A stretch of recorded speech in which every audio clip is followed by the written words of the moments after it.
What happens if you lose, Nick? Who the hell is Aquaman? I get Fruity Pebbles, Cocoa Pebbles, I get sausage biscuits. Maybe you guys will see a little footage of that later on because we got some good stuff. Philip Caduceus. There you go, baby.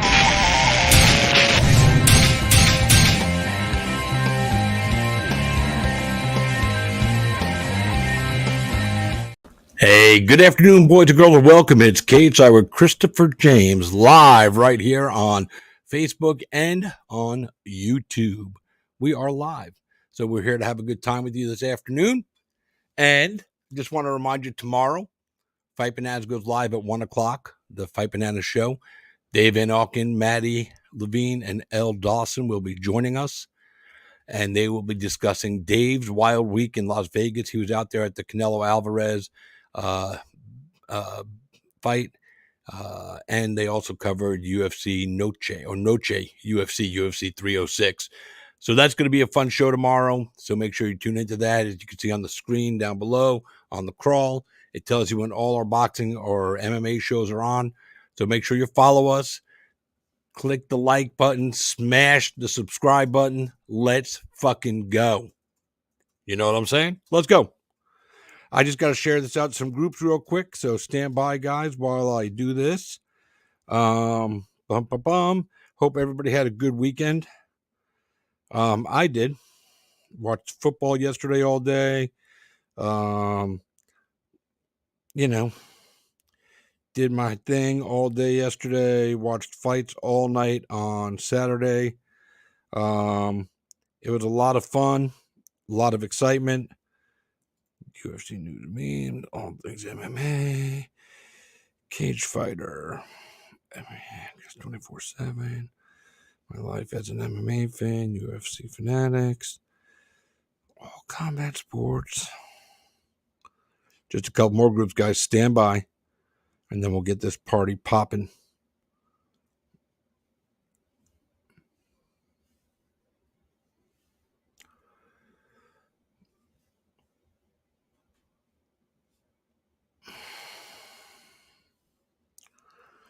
All right, we are off to the races. So anyway, UFC 306 took place this weekend. And let me pull this up right here.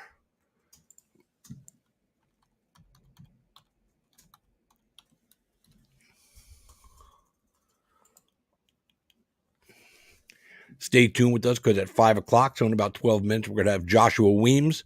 Wide Open Weems is going to be joining us on the show. Excuse me. He is fighting on the Game Bred Bare Knuckle card in Biloxi in November 15th from the Gulf Coast Coliseum. I believe that's the name of the venue. Sometimes I get it wrong. But, all right, so here we go. There we go. That's what I was looking for right there. Oh. Smoke them up. It's going to be the 49ers and the Jets. Don't know who's going to win. I'm a Jets fan, so I'm rooting for the Jets. Although the way we've been playing, first game we didn't do real well against the 49ers. That kind of sucked. But, it is what it is.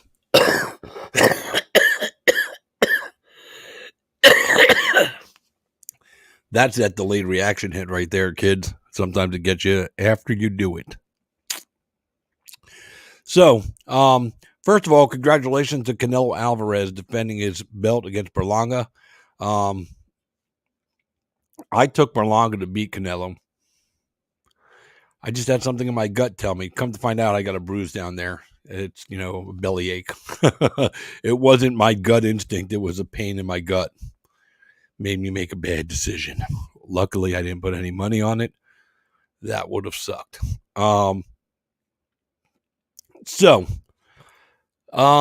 Let's talk about a few things before I get into the fight card for UFC 306.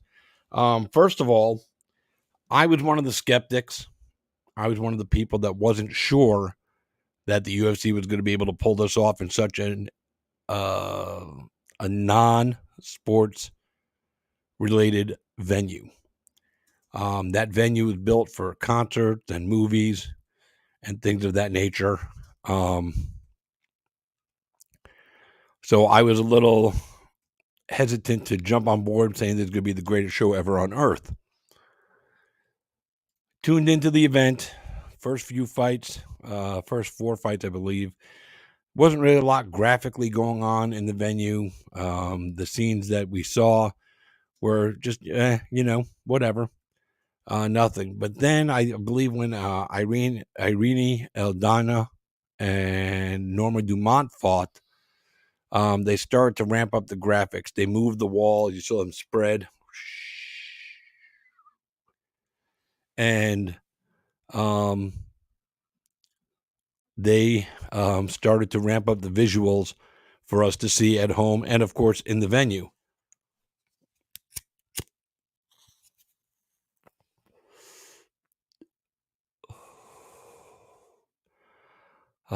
Daddy needed that. So they started to ramp up the visuals, and I was like getting a little excited. I was like, all right, maybe this is going to be a lot better than I thought it was going to be. Then they hit the main card, and holy shit, what a mind-blowing visual experience. Everything from the ring card girls to the graphics on the walls they showed us here on the TV screens. I can't imagine what it was like being in the venue. But, you're watching, and the first thing they do is they bring up a tail of the tape, and these guys are as big as the fucking arena screen, as big as the arena. The two fighters big as the arena, faced off with their numbers, height, weight, all that crap. And I was like, wow, that is fucking exciting. It turned into a truly great story about the Mexican fighters. I mean, hell, even Oscar De La Hoya was in there. Dana White was asked about that. And, Dana White goes, well, he's an asshole, but you can't deny what he did back in the day. And he's right. You can't deny what he did back in the day. Oscar De La Hoya was one of the greatest Mexican boxers we've ever seen. And I'm glad that even though Dana doesn't like the guy, he respects the history and the accomplishments of what he accomplished inside the boxing ring. And he definitely made an imprint on the sport of boxing and combat sports overall. So that was awesome. Excuse me, itchy.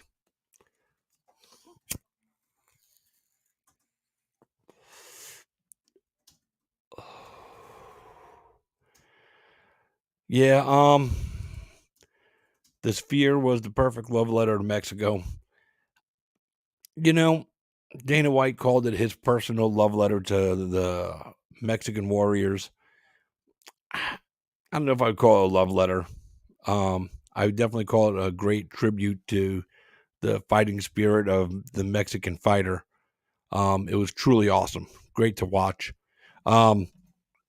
Some people didn't like it. Brendan Schaub, let me pull this up right here. Experience, the actual product sucks.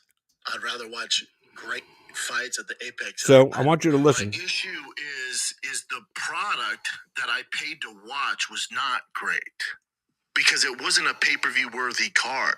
The belle of the ball is the Sphere. Therefore, what you're paying for, unless you're in person, ain't that great, dude. And the main event and co-main event, boy, did the UFC gamble and they lost. You know what this is? You know what the Sphere is? It's Rainforest Cafe. It looks fucking great, but the product is shit. And as a kid, I loved Rainforest Cafe. It looked sick, right? It had like the fucking animals, sounds, water, and there was mist. You're like, I'm in a jungle, and then you get your fucking macaroni, and it's horrendous. And you're waiting around forever. UFC doing events at the Sphere is Rainforest Cafe. Looks great, fun experience. The actual product sucks. I'd rather watch great fights at the Apex Center. I don't need all that. Maybe I'm the minority. I don't know. My issue is the... So that was Brendan Schaub speaking on it. The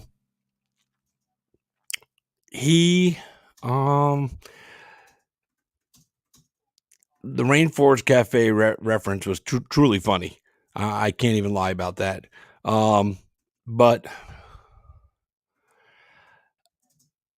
was it the end all be all fight card? Absolutely not.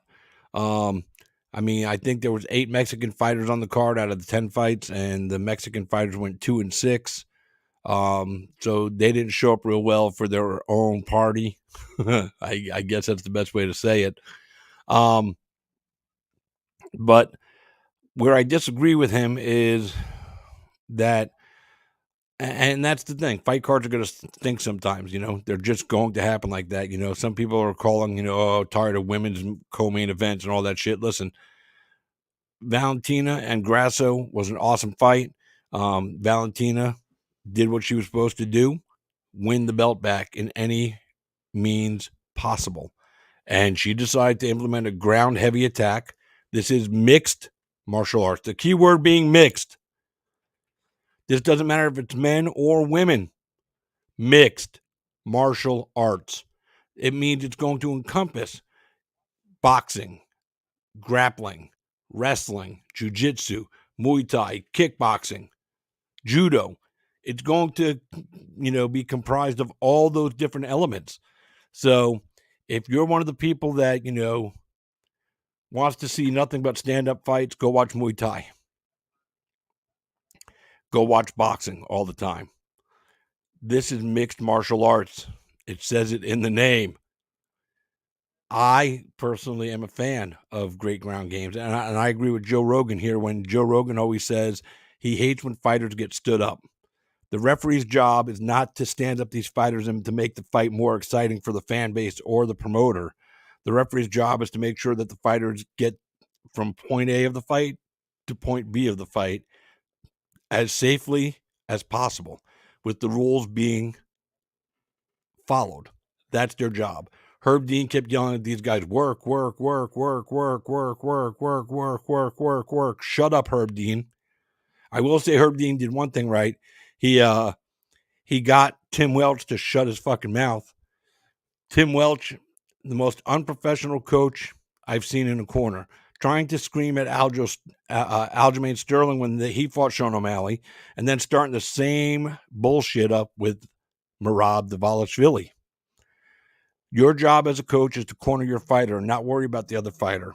So if the other fighter's doing something, that's that. You're not supposed to try to get in his head and do all that stuff. Focus on your fucking fighter, Tim Welch.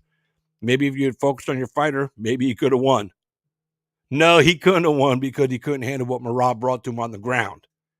I knew that was going to happen, and we're going to get more into that fight in just a little bit, but I just want to take that shot. I'm highly disappointed in Tim Welch. I think that's dirty pool. And to me, it's almost like cheating. So, knock it off, dude. Fucking bastards. But, all in all, I give that whole event an A. No doubt, a solid A. The video sucked me in. I was floored by the translation that it made from the Sphere to us on TV. Because I didn't know how it was going to translate. That's why I was a little, leery of it when they announced it at first. Because I was like, great, so they're going to do this great, visual performance, this artwork, and we're not going to enjoy it at home. I enjoyed it at fucking home, and I didn't have to pay $3,000 to see it. Granted, there's a lot of stuff I'm sure I missed by not being in the venue, but from what they showed us at home, I was happy with it.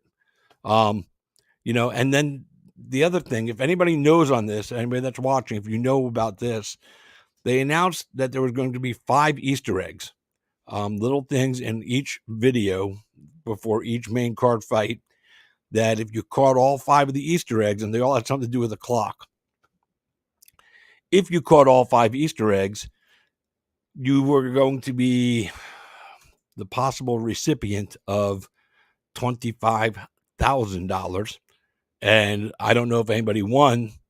They asked Dana about it at the post-fight press conference, and he wasn't sure. He's like, yeah, we don't know what the fuck's going on here.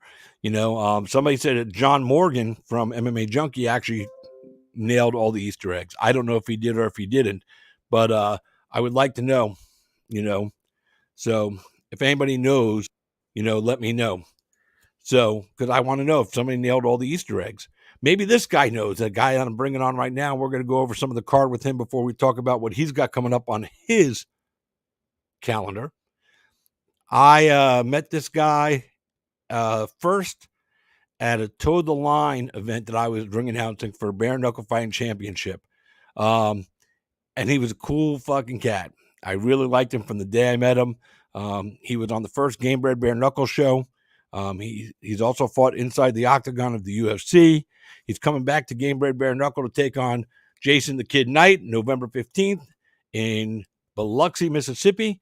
But right now we're going to talk to him about UFC 306, Noche UFC, and then we'll talk about his upcoming fight.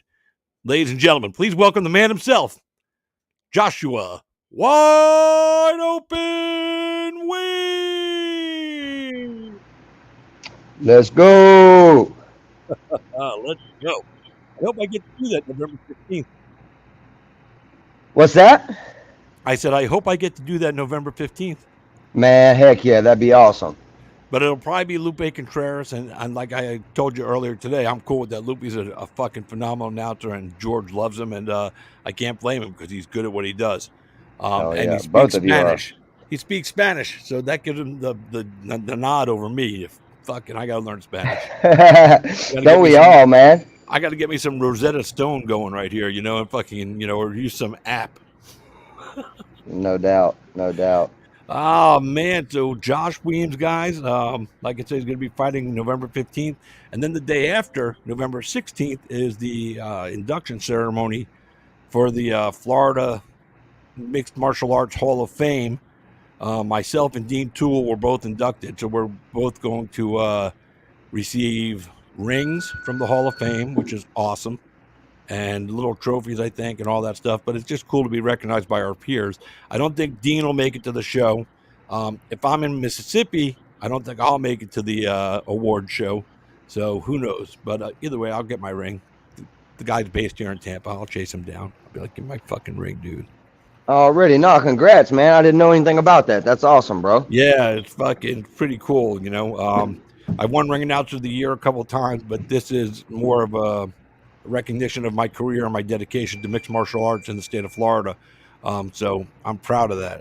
It means something to me, even though it might not mean anything to a lot of other people. It means something to me right here, so I'm happy about that. And Dean's going in at the same time.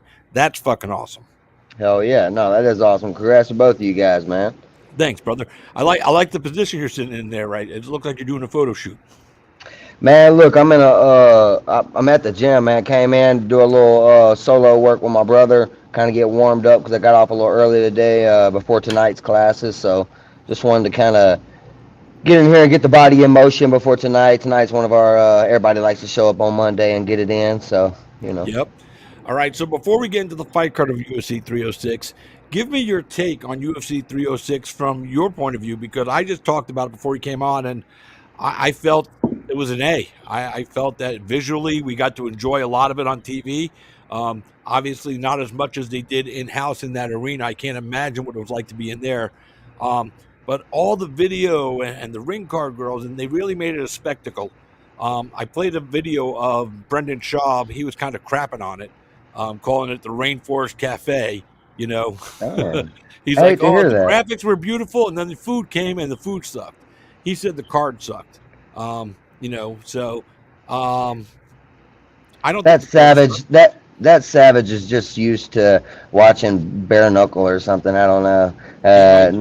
Yeah, man. I think it was an excellent MMA card. Lot of back and forth action. There wasn't a whole lot of finishes because the matchmaking was awesome. So I was pleased with the card from top to bottom for sure. But what about the viewing experience at home? I was definitely wild, man. I was like, just thinking about being there was just be crazy. So yeah, it was awesome. I think that they had to have spent a buttload of money, which the UFC's got it. They don't pay the fighters, so they got the money to do that. So Now you and Brendan probably both agree on that statement. Oh, no doubt. Hey, I got a lot of love for Brennan. So, I know. if he said he didn't like that card, I just don't agree with, as far as it being a MMA card, it was awesome. As far as just straight violence, there was a few of those really good ones on the undercard, and a couple on the main card. But I think a lot of people are just crapping on it because of the co-main and the main event, Yeah. which it was both fought strategically. I don't think either one of those fighters would go out and fight every opponent that way. I think that's just the smartest. Yeah, I will say that. But Valentina, definitely not. Valentina fought a smart chess move, and a lot of people just didn't like back-to-back 25-minute performances and it being so grappling, in the clinch kind of thing. But I enjoyed it, man. I learned a lot from watching, and again, it was just a great MMA card altogether. All right, so let's talk about a few of these fights. First one I want to talk about is the opening fight of the night. Raul Rosas Jr., 19 years old, taking on Eric Lang. Guy who had so many more fights than Junior. Junior's I think 10-1 right now. This was his 5th fight inside the octagon, and I really enjoyed the fight. You saw that Rosas is growing into his body because the kid's 19. He's growing. You can see he looked a little fuller. He looked a lot more in control of what he was supposed to do. Like you're witnessing the evolution of this kid live and in living luscious color before our very eyes. And that's what's going to happen with this kid. We're going to be involved in watching this kid become, I believe he'll become a champion. Yeah, I think he's got a lot of potential to become that, especially being 19 years old and with the right people in the corner. I've seen nothing but great things out of him. I think a lot of people are expecting, flashy finishes, and when you're fighting top tier guys, you're not going to get a finish every time. I think he did what he needed to do against a powerful striker in in this past fight. I can't pronounce the guy's name real good that he fought, but he's got a lot of good, setups, and I think that Raul with the switch stances and feints and doing his job well on the feet, making him think. He did a good job with basically nullifying his power, getting right out of range, and then shooting in and making it look effortless. Because he was definitely waiting on the combinations to come, and when he would shoot, man, it was great timing. He would get them right down. So I definitely didn't think the only thing I didn't agree with what he was hollering for was the $50K bonus on the first fight. But hey, look, you can't fault him, man. When you come from a rough background and you want or even if you don't, man, the money's nice when you train hard. You're gonna ask for it. So. But no, he definitely did what he needed to do to get the job done against a tough opponent. So yeah, I'm definitely looking forward to seeing how he keeps climbing the ranks. Yeah, me too. And I agree with you. The only mistake he made that night was asking for $50K. That's how you don't get it. He won his fight, unanimous decision. No, some guys ask for it and they get it, but they did something spectacular. Exactly. He didn't do anything spectacular. He won his fight. He put on a great performance. It was a perfect fight to open up the card. And chee-wee-wees. He's got the crowd in his hand. He did that. He did that in his interview with Rogan. He'd go give the crowd, 1, 2, 3, and the whole place fucking did it with him. Oh no, that was awesome. He's growing his brand. He's building his legacy, I guess, for lack of a better term, no doubt. in the UFC. 5 fights in, 19 years old, crazy. Only loss is to C-Rod, and C-Rod's a great fighter, man. So I definitely. You fought C-Rod, right? Yeah, I was the one on 3-day notice. Yeah, but regardless, that dude's he's got a C-Rod could be champ. I don't know why he went up to 45. Maybe he's having a hard time with the 35 cut, but I think again, him losing his only fight to C-Rod and being such a young fighter and losing, that's his only fight. So hey, look, you just do nothing but grow, and he's shown that he's grown. So yeah, man, definitely freaking bright future ahead of him being only 19. Only 19. It's so crazy when you think about it. He's on the It contender is. at 17, and here he is 5 fights into his UFC career. That's impressive. And it's definitely impressive. It's with because you got there, and from other fighters that you know in life, getting to the UFC is very difficult. Staying in the UFC is more difficult. And if you happen to leave the UFC, getting back to the UFC is even harder than the first 2 things we mentioned. That's right. And so this kid's 19. He's got personality. He's got pop. He's got style. He can fight. He's building his brand with the Chiwiwis. I mean, people were wearing Chiwiwi jerseys in the venue. I saw some video of it. It was crazy. So Yeah. everything that kid is doing is right. Congratulations to him. Next fight I want to chat on is Caitlin Souza versus Yasmin Yarakwai. First round finish by Souza.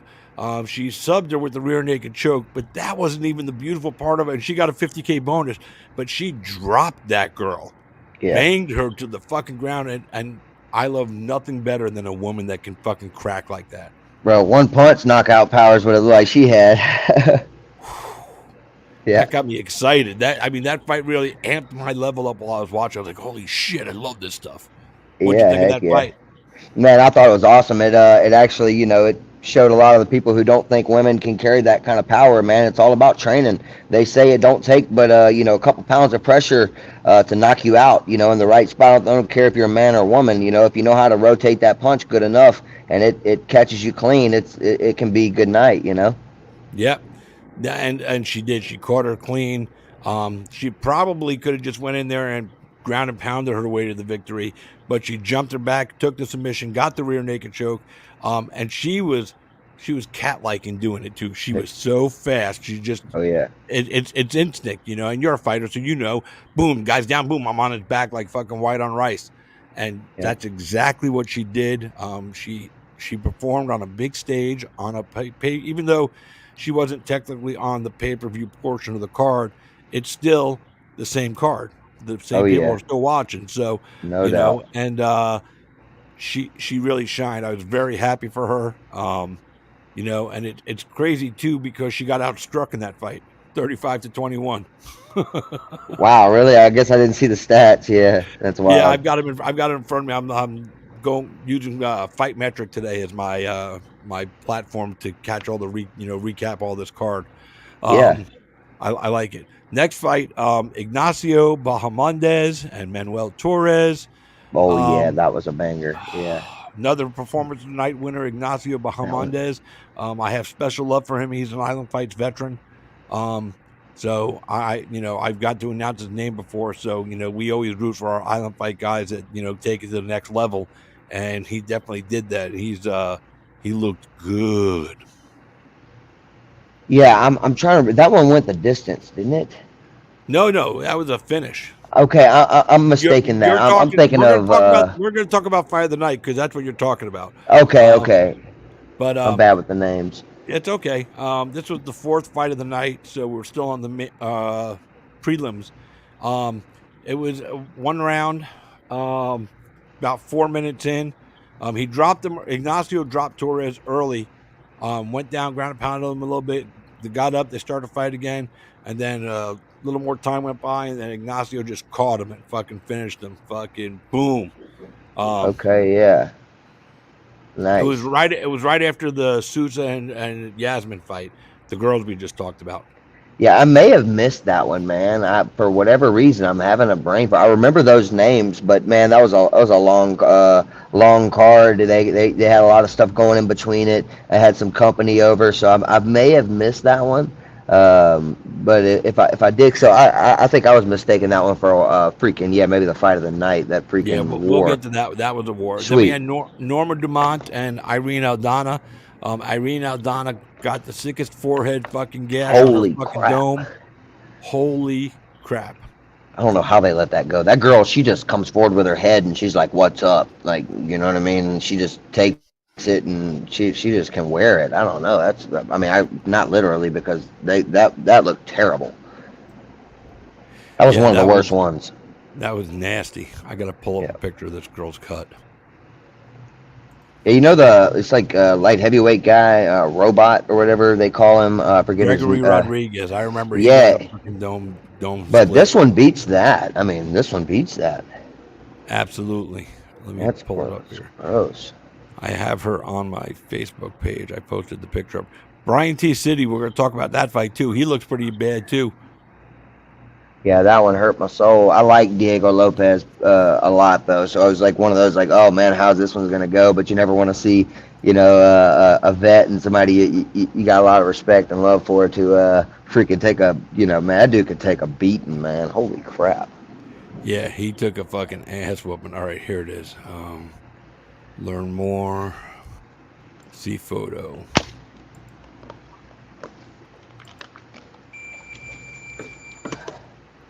All right, share this over here. Present. Share screen. Window. Boom. Share. Look at that fucking head, dude. Yeah, yikes. That shit is just nasty. Yeah, I saw a picture of it all stitched up too. I mean, she had to have had so many stitches in that. I haven't even seen the stitched up picture. I just saw. I heard it was from a headbutt though. I don't remember seeing the headbutt, but It was a again, headbutt. I was a little kind of distracted in the earlier fights, trying to kind of get everything situated and whatnot. I did Oh, sit down for the very first one though, because man, anyone in my weight class, 35, 45, I'm sitting down, eyes glued. It don't matter who's involved or whatever. Well, So that first one on the main card, Ronaldo Rodriguez and Ode Osborne. It was a flyweight attraction. that was So a that's good a one. little smaller than you. Yeah, no, but I still keep. I love the smaller guys, man. A lot of people hate on us, but I love the smaller guys, man. You got to be able to have that quick twitch and just be fundamentally sound, man. If not, that quick speed will get you. Yeah, I wish we saw more knockouts in that weight class, because with the speed and the violence that the smaller guys throw with, if they had the power behind those punches, man, we would see some of the most glorious knockouts we'd ever be fortunate enough to watch. Right, no doubt. But they don't pack the power the way the bigger guys do. There are a few that can. Oh yeah, oh yeah. There's a couple of them, that's for sure. All right, next fight. So Ronaldo Rodriguez won that fight. It was a unanimous decision. It was a good fight. Wasn't overly exciting. Rodriguez did what he was supposed to do and takes home the dub. Then we get to the fight of the night, Esteban Ribovics versus Daniel Zellhuber. Yeah, that was a Holy fucking shit. Yeah. It was a wild one, no doubt. One of the best fights I've ever seen. Yeah, back and forth, man. Ribovics, however you pronounce his name, he does not like to back up. Boy, he stays in your face. And there were moments in there where both guys were eating shit, just getting fucked up. And it went to a split decision. Ribovics got the split. I just was like floored. Let me pull this fucking fight up specifically. I gotta look at the numbers on this thing. Yeah. So, and I'm just going to use, I'm going to use two numbers, significant strikes and head strikes, just to see. So, total significant strikes, Zellhuber, 121 of 308 thrown, and 83 of 255 to the head. Ribovics, 156 of 345 thrown, so he was landing at about a 45% clip. And his strikes to the head were 103 to 276. It was just crazy. A lot of missing, yeah. I didn't realize they were missing that much because they were definitely cracking each other. Yeah, but when you land at least 100, you did some work. Oh, no doubt. They both landed, over 120. Yeah, I'm hoping to not get landed on that much. You know what I'm saying? Hopefully I got a little bit better footwork and head move. Hey, but that's how you get the knockouts, man. Them guys are, that's what we're working on, man. Being able to stay in the pocket so we can kind of get a knockout in there. That's the way you do it. Action. You know what I'm saying? Got to carry that raw power or have them tricks or a little both, That moment will always sit in my head. No, it's definitely I got to create some more, man. That's what we're working for. That's what we're working for. So this fight of the night, it was no doubter for me. No doubter. Diego Lopez and Brian Ortega. I took Lopez to win. I took Zellhuber in the last fight, and he lost a split decision. But I took Lopez to win. He's next level. He's the next guy. Yeah, I definitely think that he could be champion if I mean, he's just carries so much power, and his jiu-jitsu is awesome. So, and the way he just wades forward, just not caring, just like, what's up? I love it, man. He's definitely a fun guy to watch. He glides, dude. He glides across the octagon in just such a unique way. And he puts together his combinations right when he's on the feet, and that includes using his kicks and his punches. He knows how to put a combination together, encompass all of his weapons. If the fight goes to the ground, and he took it there, you're in trouble. If the fight goes to the ground and he didn't take it there, you're still in trouble, because that's how good this guy is. I mean, he's had 5 fights in a year. Yeah, he's active, man. He's definitely you could tell he's a man on a mission. Oh man, I love watching when a guy like this shows up and he ascends the rankings as quickly as this kid has. He went from being ranked, I think, 12th or 13th, and tomorrow when the rankings come out, he should be 3 and the lowest 4. Because Ortega was ranked 3rd. I don't know why Ortega was ranked 3rd. I don't think he deserved to be at the 3rd ranking based on, recent performances. But maybe that last one with Yair just shot him up or something, because he was on a little layoff before that or whatever. Right. So, I totally forgot about the fight with Yair. Yeah. How do I forget that fight? Oh, my God. Yeah. Littered with fights. Yeah, they've been active, man. They've had some good ones, bro. I mean, and then Brian wasn't real active, and then had that one fight with Yair. So, it's freaking what everybody remembers him as. It's freaking just his career, not necessarily beating Yair, because Yair was, everybody probably thought Yair would lose that, even though everybody knows Yair is dangerous. But everybody looks at Brian Ortega like he's that guy who is just even better than Cerrone. I hate to say it, but as far as touching the belt, you get what I mean? Like almost touching that belt. So I just, a lot of respect for that guy. But Diego Lopez making it look that easy. You gotta know that dude's coming for the winner of Max and Topuria. So. Yeah, there's no doubt about it. And as far as I'm concerned, he deserves to be next. Just took out number 3, did it with so easily. He did it with ease. Yeah, he did with ease. No doubt. And I didn't expect it to be that easy, especially after watching him with Dan Ige. Yeah. I still took him to win, but I was like, all right, maybe this is going to be a little bit closer of a fight than I expected to be. I'm still thinking Lopez is going to win, but maybe Brian Ortega is going to give him a little more than fucking I expect, which totally didn't happen. Yeah. Man, styles make fights, man, and you could tell Diego freaking has been working, that's for sure.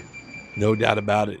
And then he finishes his fight, and he runs and corners Alexa Grasso in the co-main event. That was so awesome. Yeah, no doubt. That was fucking incredible. I mean, he wanted to be in her corner. He wasn't very impressed with Valentina's performance. He said at the post-fight press conference, he goes, "What did she really do? She didn't do anything. She got on top of her and laid there." Well, she didn't just get on top of her and lay there. She worked from the top. Yeah, and she, did enough on the feet to where, Grasso was kind of stuck. She couldn't really get going, So it's part of it. 5-round fight. I mean, Grasso landed 18 strikes. Yeah, hey, look, you got to be able to make those corrections and come back. I think that definitely Grasso deserves a rematch, though. I don't think we're going to see it, though. No, I don't think so either. 3 times in a row. Yeah, they're going to try to get a fresh name in there. Yeah, I think Fiorot, I forgot her first name. She's going to be next for Valentina, and she's earned her title shot. So it'll be an interesting fight. Then we move on to the main event. Talk about implementing a game plan to perfection, and you can't say anything else but Murad Dvalishvili. That fight went exactly as I expected it to go. I expected a few more takedown attempts, not a lot more, just a few more, because I knew he wasn't going to come at him the same way he came at guys like Cejudo and others that he's fought, where he just unleashes because Blast through. he has to respect what Sean can do with his feet and his hands. Sean is a sniper, but Sean got exposed for not being able to fight the ground game. Yeah, I think that, and I mean, I thought Sean did,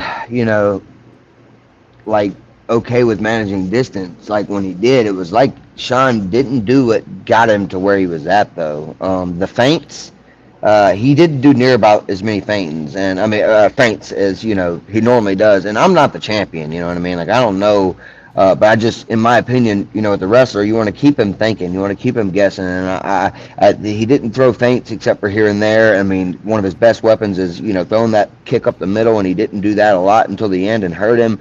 I think it was just some weird errors on his part, and I don't think it's like that big of a gap. Whereas like he can't now. I don't know that if Murad wanted to, he could have maybe made that even worse and shot more, but I do think that if Sean can really do some wrestling work and wrestling defense, and I mean, because Sean's not, I mean, he's young, you know what I mean? Like, yeah, I mean, I really think that he can correct these things inside of a year and really completely make a different performance, even without knocking him out. Because I mean, I don't know. I do see that Murad definitely has confidence on the feet, and man, having confidence on the feet is good. But when you're going against a sniper like Sean, I mean, I definitely think that he could run into a lot more if Sean could have gotten up more and let go of the feints and made him shoot and reach more, and then clipped him on the outside. But hey, look, Sean's one of the best fighters in the world. I'm not here to tell him what he should have done. So I just, from what he's done in all of his other performance, I feel like those feints and those kicks up the middle is what keep people guessing. You know what I mean? So I just feel like he, having a little bit more of that would have been awesome, man. Because he pulled it out in the 5th round, and he started to, actually hurt him. So. Yeah, I mean, he landed a couple of teeps, and they definitely made an impact on Marab. There's no doubt about that. And it was cool. And Sean, came out, and I forgot exactly what he said on Twitter, but overpromised and overpromised, under-delivered. Sorry. Yeah. I that was classy to me, Yeah, for sure. Delivered. Yep. But ain't much you could say. I mean, yeah, no, Murad definitely nullified him, and only took a couple shots. He just kind of definitely made it look easy. So shoot, I definitely think that Umar and him's going to make for a great fight. I don't know who's going to win that because Murad's got crazy pace, and I mean, obviously he could take a shot. So, and Murad could do that for 20 rounds. Yeah. He definitely, people who said that if there would have been another round or two, yeah, whatever. Murad wasn't slowing down. So there's no way. Murad has one speed, full. Yeah, that's it for sure. Full speed, full commitment. I'm in it. What I didn't like is some people. Begging, and already kind of like making excuses and trying to negate what Marab did by saying, well, Sean came out and looked flat. Sean looked flat because Marab made him look flat. I want to say he was hesitant. Marab made him what Marab said. Marab goes, I made him normal tonight. That's what he did. Yep. Yeah, no doubt. If he was flat-footed, it was because he was worried about something. He was worried about what Murad was doing. So that's he made him normal because he was worried about Murad's pace and getting under him. And really, Murad was, you could tell he didn't even shoot for the first few minutes. He did just enough on the feet to kind of make him think like, no, come on, man, we're gonna strike, and then shoot straight in on it. So got him every round. Yeah, he did. Here's this guy, John Lee, commenting, it's hard not to like Marab's win, though. From construction worker to champ. Yeah, that's like Demetrius Johnson. Same kind of story. Yep. Got to respect it. Yep. He went on to say Marab simply came to win. He brought that energy, and that's exactly what he did. But it makes me, and the thing that pissed me off the most about that fight was fucking his corner. Tim Welch. Yeah, I heard about that. Because at the very beginning, I was wondering what that was. It's crazy. Shit to Marab. Don't talk to the other fighters. Corner your fighter. That's what you're fucking there to do. That's a punk move. And I I was sitting there going, fucking throw him out. Yeah, that would have sucked for Sean. Yeah, but like imagine that. But I mean, yeah, dude, they definitely should say that in the fighter meeting. Hey, look, don't be talking to the other fighter. I think that definitely has to be made, a point now because one guy, fucking did that. But he did it to Aljo too, I didn't know that. Yeah, so whenever I guess he did this, I guess people came out and was like, yeah, he did that crap to Aljo, and and I think it was Marad was speaking on it and was like, I didn't want him to do the same thing to me, and I got to be focused on what my corner is telling me. So I understand. Yeah. Oh no. And there's actually a rule about it. Herb got the rule wrong, saying excessive coaching. That's not what that was. And how can you coach too much? If that's actually a rule on the books about excessive coaching, that rule needs to go the fuck away. So I think they mean by excessive coaching, like if there's a foul, like an eye poke or a nut shot, and the ref has told you to get away from your corner. Right. And there's no coaching during a foul. Right. So they'll hit you with that one, is what I've heard. Because actually, I'm a loud cornerman, and I got just told that rule before. So yeah, man, I was like, dang. When I saw that, I knew that was a little wrong too. But I guess what would they consider that? I don't know. It's kind of crazy. Here's another comment. Now we have a champ with an 8% finish rate. Fuck, I don't care if he finishes. I mean, I'd like to see him get finishes, but fucking, I like watching Marab fight. I like the energy, the style. He's an entertainer in there. He's entertaining, even though he fights, with what people consider a boring style. He still entertains with it. Yeah, no, I agree. I mean, just a lot of people are not going to like to see him because he's not that knockout artist. He's not that guy who's going to do a bunch of flashy stuff. But I mean, it's like a lot of people crap on Colby Covington. I don't think Colby Covington just lays on people. I think he's busy. You know what I mean? He's an MMA fighter. I don't think he's just like some world-class striker or some world-class, well, I can't even say grappler because he is a great grappler. But you get what I mean? He puts enough together to where he can make it work for his game. And he's not just hugging you. So, I mean, I respect the style. It's not my favorite style, but, I respect it because it's part of my game, the sport that I love so much. Right, and if you can't get up off the ground like Joe Rogan says, tough shit. Yeah, that's right. Yeah, I don't agree in stand-ups either. I actually, earlier in my career, I was pissed off. One guy held me down for 3 rounds, and he was a wrestler. Didn't do anything with it. I'm like, you know what? He did that to me, and it made me work on my game so much. And it's just like, it's just one of those things where you can't get up with a closed guard, bro. You got to either be threatening, or framing, wall walking to get up, so holding and elbowing off your back is not getting up. So yep, if you can't get up, that's on you for not learning how to get up. That's right. Here's from John Lee again. Do y'all think Herb got involved too quickly and too often? I think that Herb got involved quickly when the whole beginning of the fight with fucking Tim Welch and Marab were fucking shouting at each other. I'm glad he did that right quickly. And then at the end of the round, he went over to that corner and told him to shut the fuck up, basically. Don't talk to the other fighter. But after that, those were her good spots. After that, he was getting too much involved, like he was coaching, like he was trying to be the director of the fight. Work, this, that, shut up. I get mad at referees that try to dictate how a fight takes place. That is not what you're fucking there for. Yeah. No, I mean, especially, I don't want to talk on Herb. I mean, I'm not the biggest fan of him, but that is also one of the, hardest jobs. I mean, I would have to say, you're going to end up making mistakes being in there and, heat of the moment. But I didn't think he did too much. I definitely, like I said, I don't agree in stand-up. So, telling the fighter to work and work, it's different if they're just hugging and holding, but if they're throwing rabbit punches, they're setting up, they're slowing their heart rate with them rabbit punches to be able to do more work here in the next 15, 20 seconds. You got to be able to let us get to our spot of domination. So, I don't know. I wouldn't say that he did too much. I'm glad he corrected the Tim Welch thing pretty early, though, because that would have been, devastating to Marab to lose it, and they used that as an excuse, you know what I mean? So they shut it down, and or it just regardless, you shouldn't be able to do that. So I'm glad they corrected that for sure. Yeah.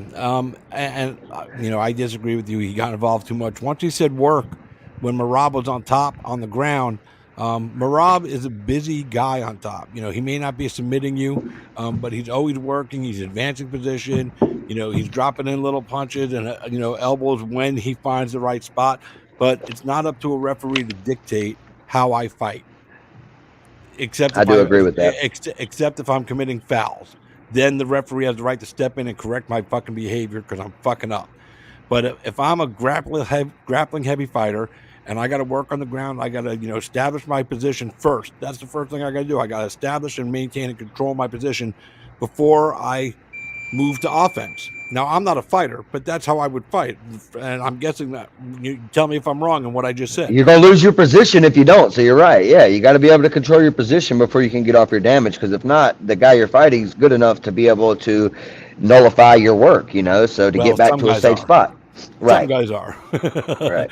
Every guy isn't good at, if I get on top, if I got on top of you right now, even with my broken ass back and my bum fucking ticker, I weigh 240 pounds.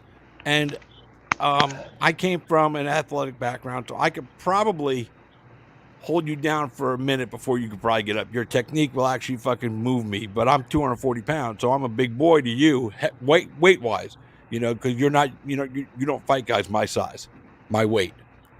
Yeah. No, I trained with I trained with them, and I would give you $100 if you could keep me down for a minute. And that's just real.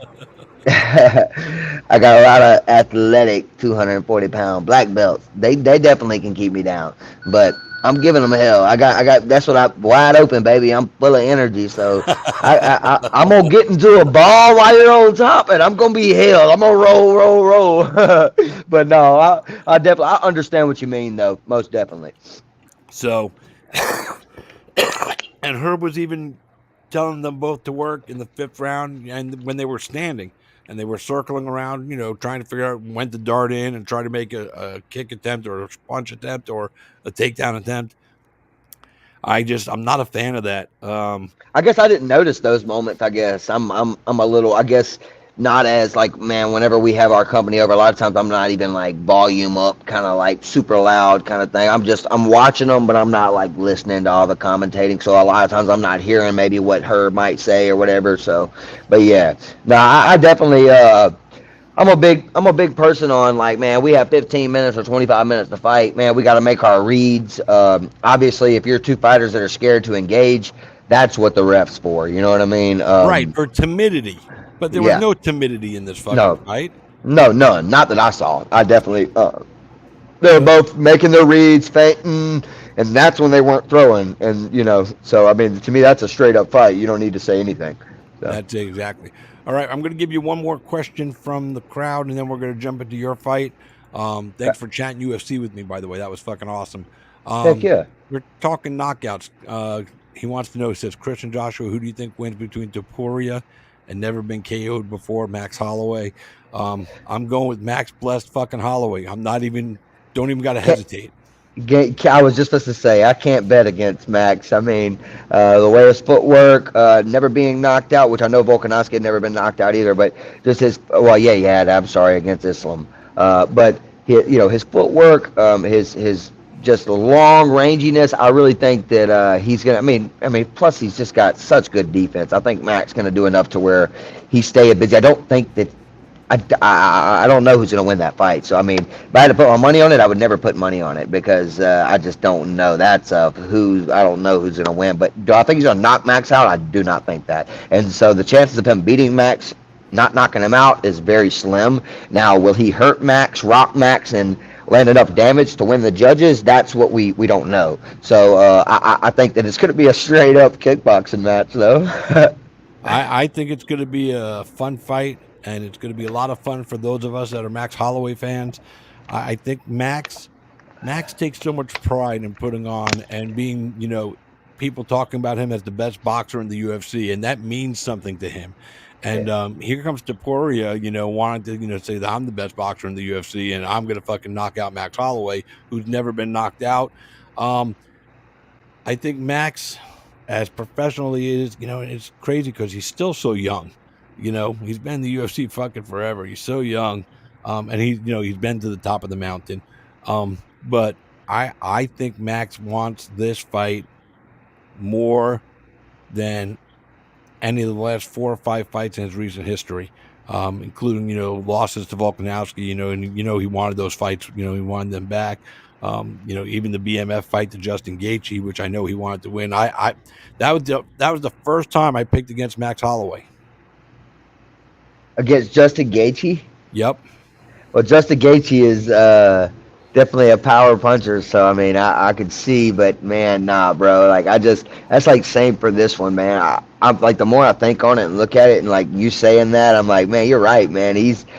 I just see them straights landing, like him dealing with the power, realizing like, okay, here's my distance, stop getting hit by this left hook or, whatever. And then he just starts landing them straights off them switch stances and things like that. And it's going to bother him. So I think that Max is going to get it done too.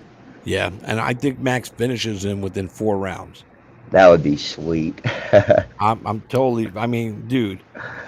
He just knocked out Justin Gaethje like nobody fucking expected to see, He's definitely, he's gotten bigger too because he worked at getting to 55, so he's going to be a stronger than he was at 45. You know what I mean? So yeah. And his kryptonite is Alexander Volkanovski. A little short stacked, a little. That's just that, but that's the only one. He's done everybody else, he's done it to everybody, you know what I'm saying? So, yep. But everybody meets their fucking kryptonite in life, and that was his. So, and they had an incredible series of fights, but, Max just couldn't get over the hump with him. But I don't see him having a problem with anybody else. I don't see him having a problem with Taporia at all, and I think Taporia is going to be the fucking guy looking up from the ground at the new 145-pound champion, Max Blessed Holloway. That would be sweet, man. I'm all for Max Holloway. I think that Taporia is a great fighter, but he definitely hasn't grown on me like Max. So definitely hoping Max gets it done. I would love to see him finish Taporia. Yeah, I'm totally taking him to do it. I believe in him. I can't wait for this fucking fight. It's going to be fucking awesome. Hell yeah. All right, now, speaking of fights that are going to be awesome, you've got a fight coming up that on paper, fucking, as soon as Dean dropped the information, I saw this fucking fight announcement, I got a fight boner. I was like, fucking, this is a fucking fight. This is a good fucking fight. So, both of you, I believe, both you and Jason Knight, who you guys are fighting each other, is this going to be at 55 or 45? We're actually doing a catch weight at 140. 140? Yeah. So I was told we're going to do a catch weight at 140. Jason agreed on that. Actually, Jason reached out to me and asked did I want to throw down. And that was a couple months ago, and I was like, send location. So, yeah, it's and it all came about, man. I'm super excited. I mean, you guys fought on the same card at Gamebred Fighting Championship, our first bare knuckle show in 2021.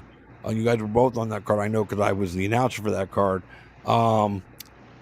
And that was fucking awesome. That was a great night. Fucking, you had a good fucking win. I believe I think he fought Charles Bennett that night. He did, yeah. And fucking, that was a fun fight too while it lasted.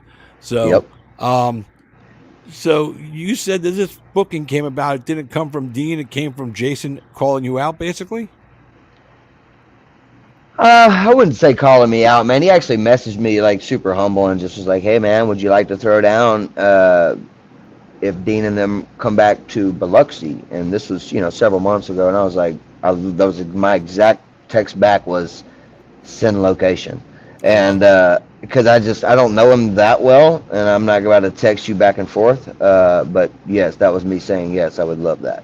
And so I get a message, and there it comes, man. And I told him, Dean knows I'd have fought Jason Knight at 45, but I personally, I feel the best at 135 pounds, and I personally want to come for that belt. I don't care whether it's Brandon Davis or Randy Costa. I'm the number one bantamweight of Mississippi. I'm the number one bantamweight of Louisiana. Can't come to Mississippi and have a bantamweight title fight and not have Joshua Weems a part of it. And that's fine. I'm just going to have to use all of this motivation and all of this fuel on Jason Knight's ass. And it's all love. Like, I got a lot of respect for him. He's got a lot of fights. Fight of the Nights, he's a straight killer. I'm here to prove that, man, I'm the best in this weight class, man. And they wanted to do 140 because, you know, I guess the stylistic matchup is going to be one for the fans, and I love it. So only reason I don't want to continue to fight at 45 is because I want to come for that belt, and I want to show that I'm after this performance, I'm going to show why I should be fighting for that belt. And if Randy wins, that's awesome. I think they're going to set up for a trilogy fight. It'll be 1-1. Be a dumb business move for them not to. But they can't deny me long. I'll put whoever they need down over and over, and I'm going to fight one of them boys for that belt. And unless I get a different route and I can go to the UFC, you know, because that's what I'm trying to do, man. I'm trying to go where my name's going to be the biggest and I can get paid the most. And, you know, that's why I'm doing this. I'm blessed to have the platform that Masvidal and Dean Toole are providing, the kind of name Jason Knight, you know, like a highlight against him. This is, you know, it's going to put me where I need to be, whether it's in line for that title or to my next path to go to the UFC, you know. I'm 30 years old and I'm healthy and I'm hungrier than ever. So, I mean, really, I just, you know, as long as they'll, you know, keep me in talks for that belt, you know, I would love to be able to do that, man. I would love to be able to have said I was the first ever bantamweight champion, but, you know, again, I'm just using it as fuel to just get better and put out a better performance against Jason Knight. So, yeah, you know, I'm looking at your record. You know, in your last 4 fights, you've alternated wins and losses. You know, you beat Erwin Rivera, Gamebred. You lost to Junior. You beat That's Ray, right. and then you lost to TJ in March. So to get your name in that title picture, you have to get this win, right? Oh, no doubt. There's no doubt. And look, I'm not making excuses, man. Of course not. You're not a guy to do that. After the Irwin fight, you know, we were told before me and Irwin fought that the winner would be provided for a title, the first ever title fight. I beat Irwin. There were crickets, but I think it's because they're still trying to build the division, and I understand that. So time went on. I took a fight that was supposed to be catchweight 140 because I didn't have a bantamweight offer. I was going to go fight Ago Husick. He had just beat Brandon Davis. So, you know, 2 weeks out, he backs out. I get talked into going up 5 more pounds to 145. Not talked in. It was either that or I didn't fight, basically. So, right. You know me, I'm going to fight. And, you know, 45, 40, I didn't feel that it was that big of a deal. And Junior showed up like the pro he was, and he was huge, man. He made the weight and came out and competed. And, you know, I lost. I made some errors, and I thought I corrected those things. And actually, I know I did. I've completely trained that submission defense. But regardless, went back and, you know, we put the gloves back on because we got an offer. We fought Ray, and that was an offer at 45, which I honestly, the only reason I did that is because that was the only offer that was on the table, trying to stay active. And then boom, I get the phone call from Dean Toole about stepping up 2 days notice or 3 days notice, and that was against TJ Brown. And obviously, I took that fight. I thought I would win. I took that fight though for the money. I wasn't, you know, completely dialed in. I had not, you know, just been in the gym every single day, but I'm always in shape. I was actually on a job when I got that phone call. So I will say those 2 losses that are in that little bracket are to guys that are bigger than me that are out of my weight class. And again, those are excuses. But what I'm getting at is that's why I want to stay at 135 pounds or fight at, you know, a catch weight of 140 of somebody that don't walk around at 165 pounds, 170 pounds. I don't walk over 153 pounds. So I'm just, I'm a pretty average 135er. So, and again, this is me. I sign up. I'm the one who took those losses. So yes, I need to get some wins back to back. I think this one does that. And again, if it doesn't, line them up. I'll fight that dude who knocked out what's his name in 20 seconds, 30 seconds. What's his name? He fought at 45, but I know he's a 35er, and I'll fight Jason, then turn around and fight him too. The guy who fought in prison or whatever you were telling me about, or Carlos, the guy who had that quick knockout on that card. Dang it, I'm having a brain fart. What his name is on the March card? It was on the card with Alan Belcher and Dos Santos. Yeah, that was March. Yeah, it was a quick knockout. It was a flying knee. Let me see. But I know he's a 35er. If we're having trouble finding 35ers, line him up. I'll fight any of them. Dean Toole knows I'm not turning down a single name. All right. Ansvar, something. Yeah, hold on. Anvar Bozanarov. Yeah, great kickboxer. He fought at 145. 13-second knockout, round 1. But he just fought at 35, so I know he can make 35. So if we can always, I don't if the division is I don't care. I'm just saying that after this win, if it don't get it, then I'll fight whoever else they put in front of me. I just want to stay active and make my way up to fight for that title, whether it's against Randy or Brandon or whoever comes through. So yeah, he just fought August 30th for United Fight League, took an L, lost via rear naked choke, and that was at 135. Yeah, I watched it. Yeah, I keep my eyes on him. Oh yeah. So, Jason Knight, he definitely brings name recognition to you. He's a local legend there, in Mississippi. Everybody loves the guy. I love the guy. I think you love the guy. How can you not like Jason? How can you not love Jason Knight? Yeah. But the you style and all. You have to go in there and conduct business. Have you had to fight anybody that you liked as much as you liked Jason before? Or was it hard? As far as respected him like I respect Jason, his teammate Brandon Davis. I it's the same thing. Like, I wake up with so much fuel and passion. Like, he's fixing to get the same energy except for 2.0, and I hate it because I'm just that much better than I was a year ago.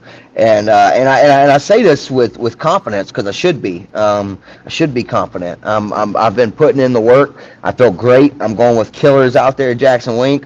Went with Jonathan Martinez in the UFC, just getting to learn little things from them and their team. Going with guys over there, I don't know. Every time I go with guys that are at that top level, I know it reminds me and it shows me I belong. And I think that it's a fight that excites me, and I respect Jason just like I did his teammate Brandon. I think they have similar styles, but a little different. I think Jason's got a way trickier guard, and Jason has definitely got that just stand in front of you, I'm a rock'em sock'em robot style, baby. So, it's just a motivating fight, man. My kids are going to watch it, and he's a get bloody, kill or be killed kind of guy, and, I'm going to come into that fight with that mentality. That's the way to do it, man. And, you said he's that guy. He's that country boy that just, let's go. Fucking till somebody dies. Fucking I'm going to keep swinging.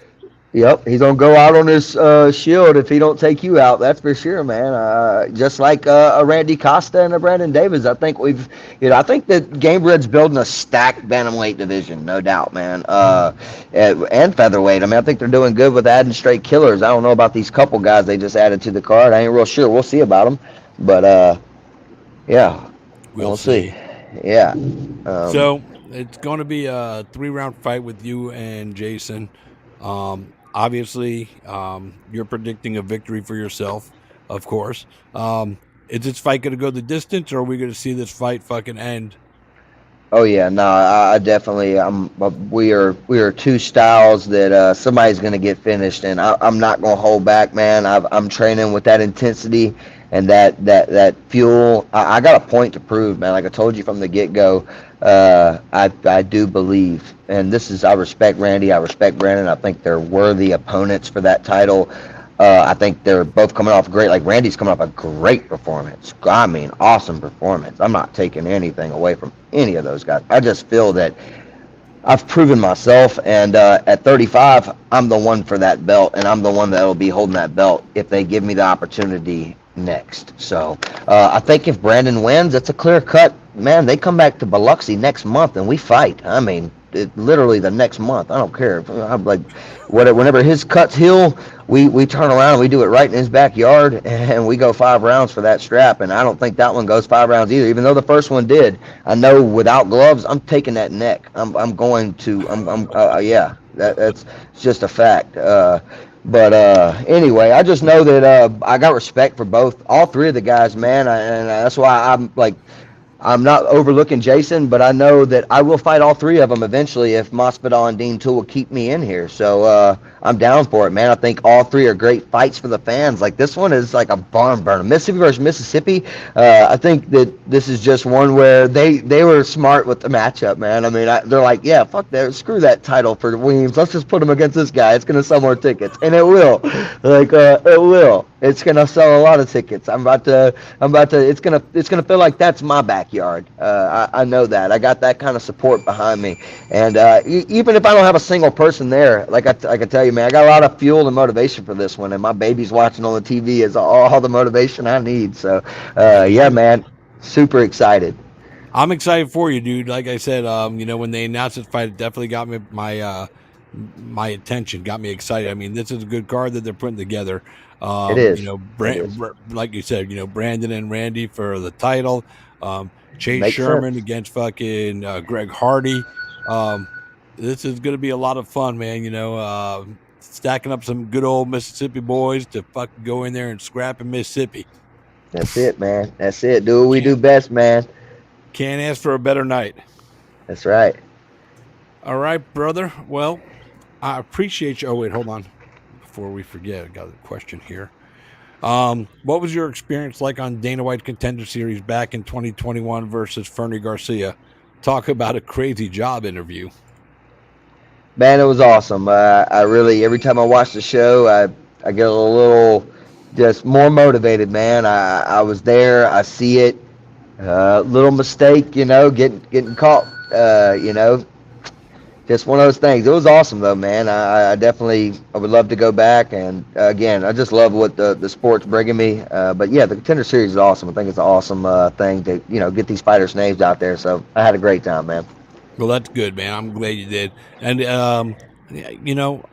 I don't know if anybody's gotten into the UFC and actually had a UFC appearance and came back to the Contender Series.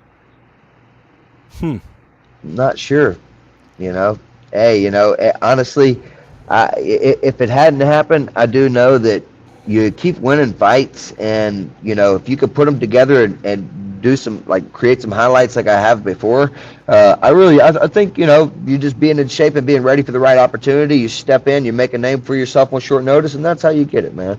But it don't have to be through Contender Series again. I'm cool with whatever, man. It could be right here through Jason Knight on Masvidal's promotion. I love it. I fucking love it too, man. I'm happy for you, dude. You seem really happy in a good spot mentally. And I think, physically you always got to be in good shape. But mentally, if it's not there, fight nights suck. So, Yeah. that's just No it. If doubt. you're not there mentally, I don't care how physical you are. Your fight night usually sucks if you ain't in there and, if your head ain't in the game that night. So, you sound like you're fully head on, full forward, full steam ahead. Let's go have a country boy fight in fucking Mississippi against Jason Knight. That's it. 8 weeks, man. We got a lot of time to prepare and sharpen our axe for it, man. I'm excited. I'd also like to, before we end it, man, give a shout out to my sponsors, man. I got Tress Mental Health. Man, they're a couple that's been sponsoring me for 2 years now, man. Just really good people. They try to flat all my fight. Just good folks all around. I got Kelty Tile and Remodeling. It's a tile business right here in Madison.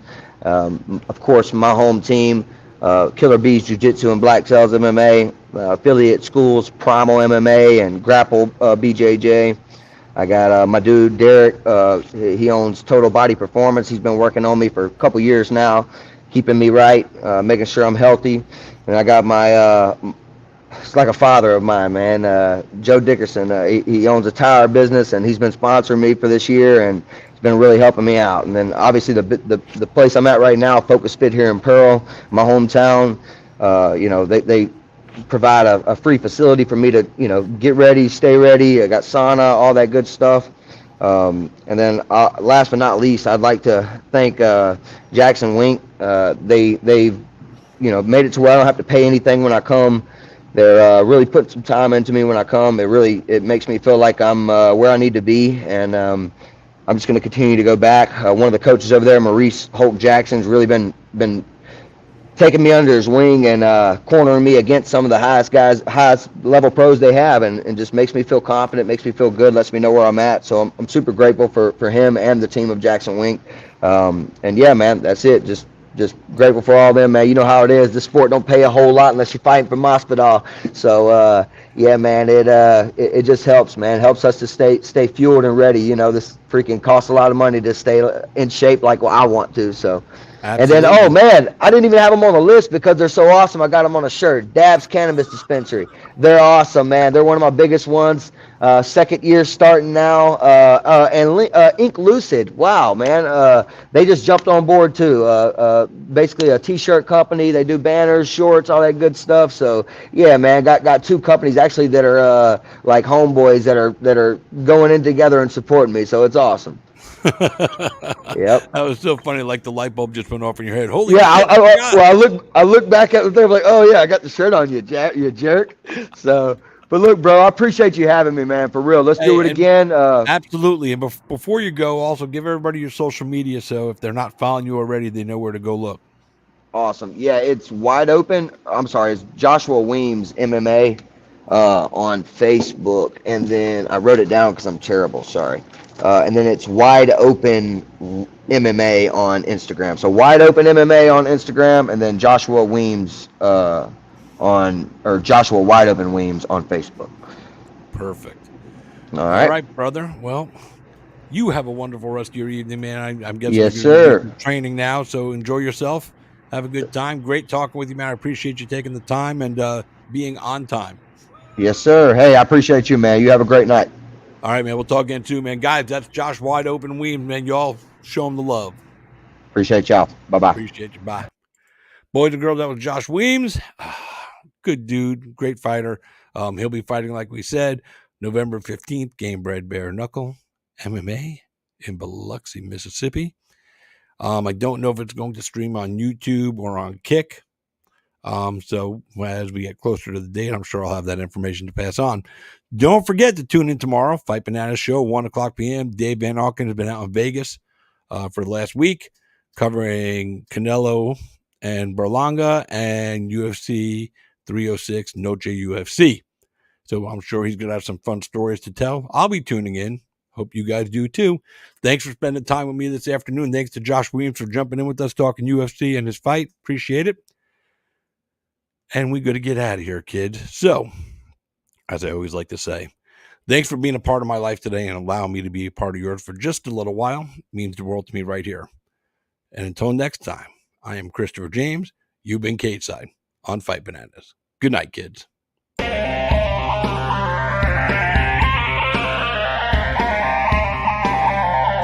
What happens if you lose, Nick? Who the hell is Aquaman? I get Fruity Pebbles, Cocoa Pebbles, I get sausage biscuits. Maybe you guys will see a little footage of that later on because we got some good stuff. Go with the deuces. There you go, baby.